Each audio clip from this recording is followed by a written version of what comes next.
සියලු දෙනාම සාදරයෙන් පිළිගන්නවා මගේ channel එකට. ඉතින් අද අපි කතා කරන්න යන මාතෘකාව තමයි LKS 16 කියන ස්ටෑන්ඩඩ් එක. එතකොට මේ LKS කියන්නේ සාමාන්‍යයෙන් සිංහල වචනෙන් අපි කියනවනම් ගිණුම් කරන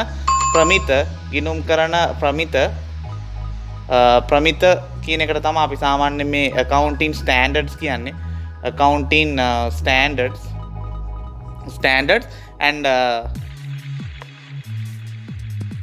මේවා ලංකාවට අදාළ වෙන හින්දා අපි මෙතන ලංකා කියලා භාවිතා කරලා තියෙනවා.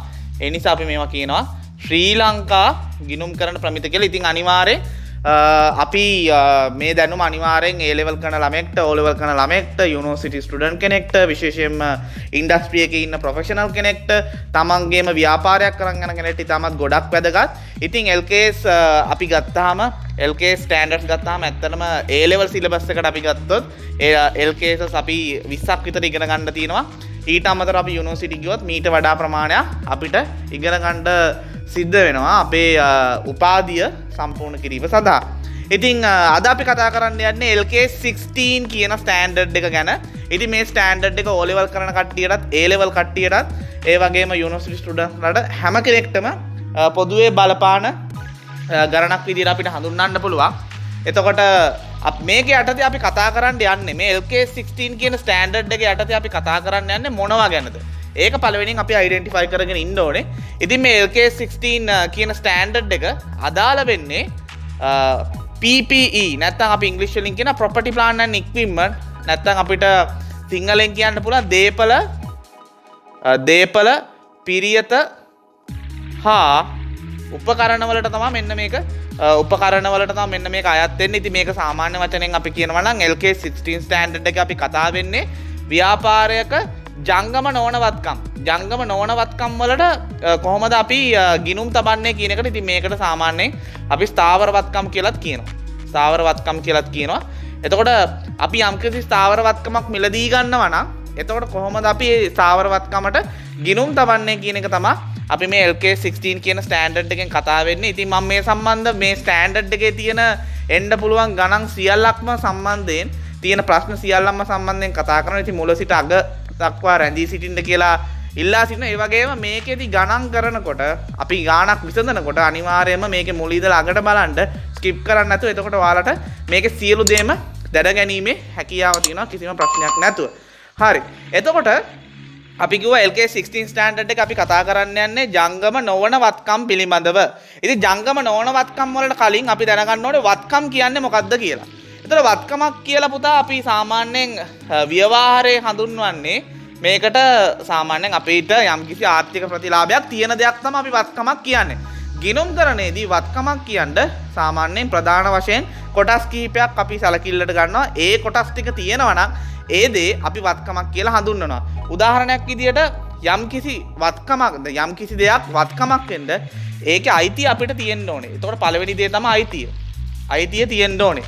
ඊළඟ එක තමයි මේ වත්කම භාවිතා කිරීමෙන් අපිට අනාගත ආර්ථික ප්‍රතිලාභ නැත්නම් අපිට අනාගතයේදී යම්කිසි මුදල්මය වාසියක් මුදල්මය හෝ මුදල්මය නොවන වාසියක් ලැබෙන්න ඕනේ. ඒකට අපි කියනවා අනාගත ආර්ථික ප්‍රතිලාභ තියෙන්න ඕනේ. අනාගත ආර්ථික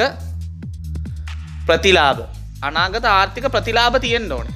ඊට පස්සේ ආය අපි කියනවා මේ වත්කම අපිට අපේ අතීත ගනුදෙනුවක ප්‍රතිඵලයක් විදිහට තමයි ලැබිලා තියෙන්නේ. ඒ කියන්නේ අතීත ගනුදෙනුවක් කියන්නේ අපිට අද තියෙනවා නම් යම්කිසි වත්කම. උදාහරණයක් විදිහට අපි හිතන්න මෝටර රථයක් මංගාව දැන් තියෙනවා නම් මෝටර රථයක් මංගාව දැන් තියෙන්නේ අතීත ගනුදෙනුවක ප්‍රතිඵලයක්. අතීතයේදී 2010 2015 දී මම මිලදී ගත්ත නිසා තමයි මට මෝටර රථයක් තියෙන්නේ. එතකොට අතීත ගනුදෙනුවක ප්‍රතිඵලයක් වෙන්න ඕනේ. ඒ වගේම අපිට සාමාන්‍යයෙන් කියන්න පුළුවන් මේක වත්කම අපිට සාධාරණ ලෙස මැනිය හැකි වෙන්න ඕනේ. කියන්නේ වැලියු එකක් තියෙන්න ඕනේ. දැන් මෝටර රථයක් නම් ලක්ෂ 20ද ලක්ෂ 30ද ලක්ෂ 40ද කියලා ඒ වටිනාකම මැනිය හැකි විය යුතුයි. ඉතින් ඒකත් මේකේ ලක්ෂණයක් විතරක් ගන්න පුළුවන්. ඉතින් වත්කමක් කියලා අපිට මෙන්න මේ ටික හඳුන්වන්න පුළුවන්. ඊට පස්සේ කතා කරොත් මෙන්න මේ වත්කම් අපි කොටස් දෙකකට බෙදනවා ගිණුම් කරණයේදී. එතකොට මේ කොටස් දෙක අපිට මේ විදිහට හඳුන්වන්න පුළුවන්. වත්කම් කොටස් දෙකකට බෙදෙනවා. එකක් තමයි අපි කියනවා ජංගම වත්කම්. අනිත් එක තමයි අපි කියනවා ජංගම නොවන වත්කම්. නොවන වත්කම්. ඉතින් අද අපි කතා කරන්න යන්නේ මෙන්න මේ ජංගම නොවන වත්කම් ගැන.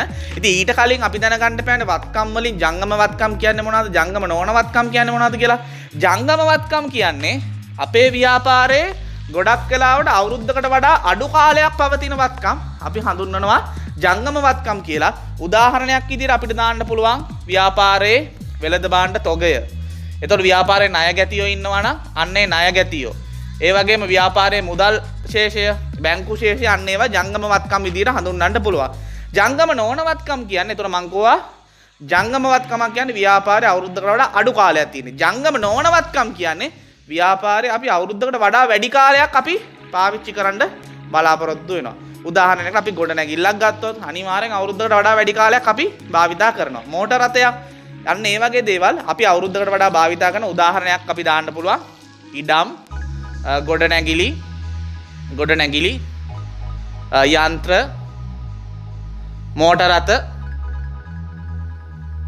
ලී බඩු මේ වගේ දේවල් අපි අනිවාර්යෙන් ව්‍යාපාරයේ අවුරුද්දකට වඩා වැඩි කාලයක් පාවිච්චි කරන්න බලාපොරොත්තු වෙන ඒ වගේ දේවල් අපි හඳුන්වනවා ගිණුම් කරන්නේදී ජංගම නොවන වත්කම් කියලා. ඉතින් අද අපි කතා කරන්න යන්නේ මෙන්න මේ ජංගම නොවන වත්කම් වලට කොහොමද අපි ගිණුම් තබන්නේ කියලා. මේ ජංගම නොවන වත්කම් අපිට ස්ථාවර වත්කම් කියන්නත් පුළුවන්. දේපල පිරියත හා උපකරණ කියලා හඳුන්වන්න පුළුවන්. ඉංග්‍රීසි වලින් මේවට අපි කියනවා property plant and equipment. property plant and equipment කියලා. equipment කියලා ඉතින් මේ ස්ටෑන්ඩඩ් එක ඉතාමත් අවශ්‍ය කරන ස්ටෑන්ඩඩ් එකක්. ඉතින් A level ළමයිට ගත්තොත් අනිවාර්යෙන් මේකෙන් ගණන් එනවා. O level ළමයිට එනවා. හැමෝටම වෘත්තීය සුසුකම් වල අපි chartered exams ගත්තොත්, CIMA exams ගත්තොත්, ACC exams ගත්තොත්, CMA exams ගත්තොත් අනිවාර්යෙන් මේ ස්ටෑන්ඩඩ් එක තියෙනවා. ඉතින් මේ ස්ටෑන්ඩඩ් එක මේ වෘත්තී වල හැම එකෙම නියැලෙන කට්ටියට වැදගත් ස්ටෑන්ඩඩ් එකක්. මුල සිට අග දක්වා රැඳී සිටින්න ඉතාමත් ගොඩක් වැදගත් දේවල් ඩිස්කස් කරන්න බලාපොරොත්තු වෙනවා. හරි. දැන් අපි ගත්තා කොහොමද මොකද්ද LK16 කියන්නේ? ජංගම නොවන වත්කම් වලට අපි ගිණුම් කරන්නේදී ගිණුම් තමන ආකාරය තමයි අපි මේකේ ඩිස්කස් කරන්න යන්නේ කියලා. එහෙනම් අපි හරි. දැන් මේ LK16 ස්ටෑන්ඩඩ් එක මොනවද තියෙන්නේ කියලා බලන්න.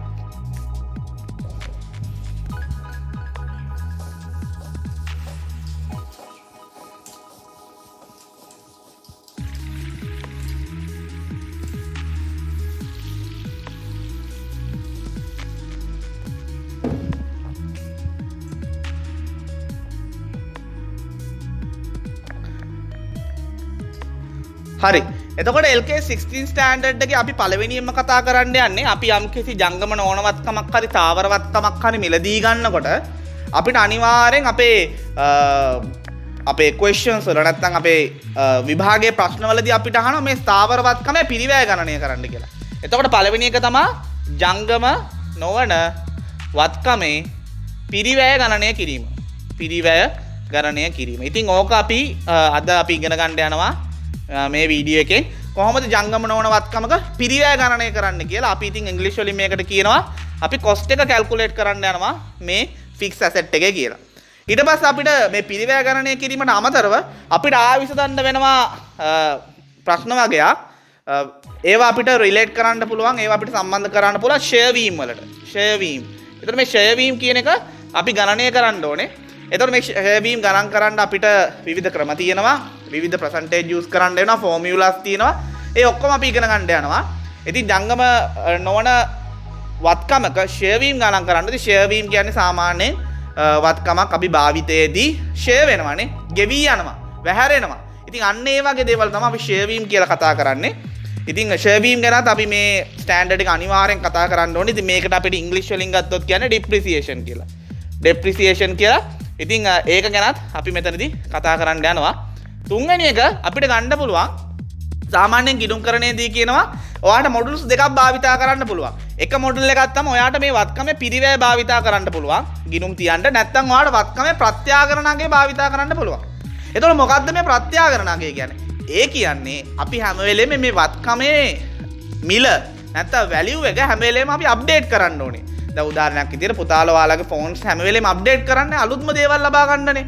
අන්න ඒ වගේ වත්කමක මිලත් අපි හැම වෙලේම අප්ඩේට් කරන්න ඕනේ අලුත්ම අගය ලබා ගන්න. ඉතින් හැම වෙලේම අපි වෙළඳ පොලේ මිල බලලා ඒහා අපේ වත්කමේ මිල ගලපන උදාහරණයක් විදියට මම 2010 වාහනයක් ගත්තා නම් 2010 වාහනයක් ගත්තා නම් එතකොට මේ වාහනේ වටිනාකම උදාහරණයක් විදියට හිතන්නකෝ මිලියනයයි කියලා. නමුත් 2020 වෙනකොට ඔයාලට පේනවා මේ වත්කමේ අනිවාර්යෙන් වැලියු එක අඩු වෙනවානේ. වැලියු එක අඩු වෙනවා. ඉතින් සමහරක් වෙලාවට මේක ලක්ෂ 2ක් වෙන්න පුළුවන්. ඉතින් එතකොට ඔයාලට පේනවා මේකේ වැලියු එක මොකද වෙලා තියෙන්නේ? පල්ලෙහාට ගිහිල්ලා තියෙනවා. යන්නේ ඒවා සිදු වෙන්නේ ෂෙයා වීම නිසා. ඉතින් සමහරක් වෙලාවට මේ ෂෙයා වීම නිසා අඩු වෙන වැලියු එක දැන් වැලියු එක අපිට උදාහරණයක් විදිහට හිතන්න පුළුවන් රුපියල් ලක්ෂ 2යි කියලා. එතකොට ඔයාලට පේනවා දැන් වෙළඳ පොලේ වටිනාකමත් අපිට ගන්න පුළුවන් ලක්ෂ 2ක් කියලා. ඉතින් දැනට වෙළඳ පොලේ පවතින වටිනාකම ලක්ෂ 2යි. නමුත් අපි ගිණුම් වල තියන් ඉන්නේ මිලියනයයි නම් ඇත්තට මේක වැරදිනේ. අපි නිරූපණය කරන්න ඕනේ සාධාරණාගේ. නැත්නම් අපි කියන ෆෙයා වැලියු එක කියලා. ඉතින් ෆෙයා වැලියු එක අපිට ගන්න පුළුවන් මාකට් එකෙන්. ඉතින් මාකට් එකේ ප්‍රයිස් එක නැත්නම් වෙළඳ පොල අගයට අපි මේක ගලපන්න ඕනේ. අන්නේ ගලපන දෙයට අපි කියනවා ප්‍රත්‍යාගණනය කියලා. ඉතින් මේ අපි අද පාඩමේ මේ ප්‍රත්‍යාගණනය ගැන කතා කරන්න යනවා. ප්‍රත්‍යාගණනය ගැනත් අපි කතා කරන්න යනවා. ඒතර ප්‍රත්‍යාගණනයේදී අපිට ලාභ ඇති වෙන්න පුළුවන්, පාඩු ඇති වෙන්න පුළුවන්. ඒ සම්බන්ධව අපි ක්‍රියාත්මක වෙන විදිහත් කොහොමද අපි ගිණුම් සකස් කරන්න කියන එකත් මේකෙදි කතා කරන්න යනවා. ඉතින් ප්‍රත්‍යාගණනයට අපි ඉංග්‍රීසි වලින් කියනවා රීවැලුවේෂන් කියලා. රීවැලුවේෂන්. රයිට්. ඊට පස්සේ අපි ආයෙත් මේ ස්ටෑන්ඩඩ් එක යටතේ කතා කරන්න බලාපොරොත්තු වෙනවා කොහොමද වත්කම මේ ස්ථාවර වත්කම් කියන එක. දැන් උදාහරණයක් විදිහට මම ගොඩනැගිල්ලක් අරගෙන අවුරුදු 5ක් මම පාවිච්චි කරනවා ඒක. ඊට පස්සේ මම තව මගේ යාළුවෙක්ට මේ ගොඩනැගිල්ල විකුණනවා. එතකොට කොහොමද ගිණුම් තබන්නේ? අන්න ඒ විදිහත් අපි මේකෙදි ඩිස්කස් කරන්න බලාපොරොත්තු වෙනවා. ඒකට අපිට කියන්න පුළුවන් ජංගම නොවන වත්කම් විකිණීම. ජංගම නොවන වත්කම් විකිණීම අපි ඉංග්‍රීසි වලින් මේකට කියනවා ෆික්ස් ඇසට් ඩිස්පෝසල් කියලා. ඩිස්පෝසල්.